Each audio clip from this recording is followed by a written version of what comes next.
Hi friends, welcome to the Chennai கூட்டாஞ்சோறு. இன்றைக்கி நம்ம சேனலில் என்ன ரெசிபி பார்க்க போகிறோன்னா பீன்ஸ் வித் முட்டை பொரியல் தாங்க பார்க்க போகிறோம். கடாய் வச்சுட்டு ஒரு 4-5 ஸ்பூன் வந்துட்டு ஆயில் சேர்த்துக்கலாம்.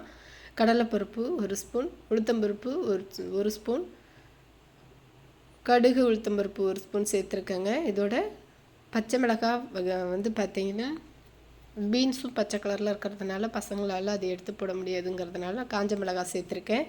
காரத்துக்கு காஞ்ச மிளகாய் சேர்த்துக்கோங்க. இது கூட ஒரு சின்ன கப்பில் வெங்காயம் சேர்த்துருக்கேன். இதெல்லாமே அவங்கவுங்க விருப்பம் தாங்க, எவ்வளோ சேர்க்கணுமோ அது போல் சேர்த்துக்கலாம்.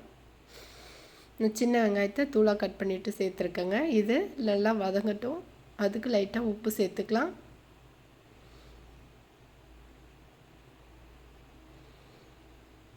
நல்லா உப்பு சேர்த்துட்டு நல்லா வதக்கிக்கலாங்க.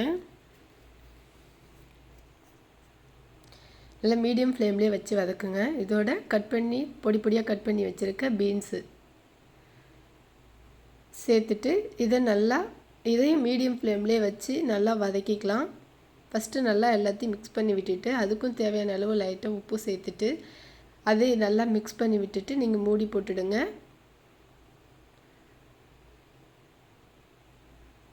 தேவையான அளவு உப்பு சேர்த்துக்கலாங்க.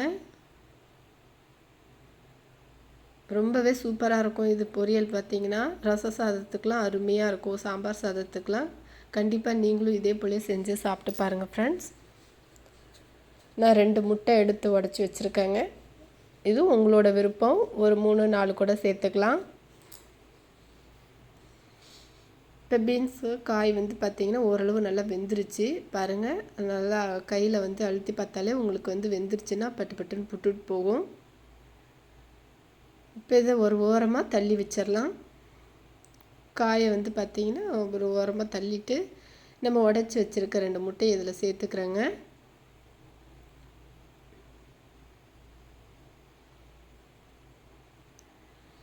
சேர்த்துட்டு கொஞ்ச நேரம் கிளறாத விடுங்க.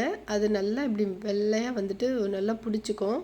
பிடிச்சதுக்கப்புறம் வெந்ததுக்கப்புறம் நம்ம வந்து லைட்டாக மிக்ஸ் பண்ண ஆரம்பித்தோம்னா அது வந்து கரெக்டாக இருக்கும். சின்ன சின்ன பீஸாக கட்டி பீஸாக விழுவும்.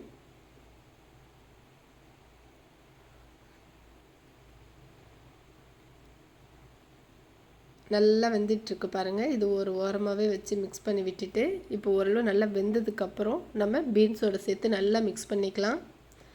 மிக்ஸ் பண்ணிவிட்டு பார்த்திங்கன்னா உடனே இறக்கிடக்கூடாது. முட்டையோட பச்சை ஸ்மெல் போகிற வரலும் நம்ம மீடியம் ஃப்ளேம்லேயே வச்சு வதக்கணுங்க. சிலர் என்ன பண்ணிவிடுவாங்கன்னா வந்துட்டு டக்குன்னு அது வந்து இறக்கிடுவாங்க. அதனால தான் அவங்களுக்கு வந்து அந்த பீன்ஸு டேஸ்ட்டுக்கு வந்து பார்த்திங்கன்னா அது பச்சை ஸ்மெல்லு முட்டையோட பச்சை ஸ்மெல்லு அப்படியே இருக்கிறதுனால அது நல்லா இல்லைம்பாங்க. அதனால் மீடியம் ஃப்ளேம்லேயே வச்சு நல்லா மிக்ஸ் பண்ணி இறக்குனீங்கன்னா டேஸ்டியான பீன்ஸ் முட்டை பொரியல் ரெடி.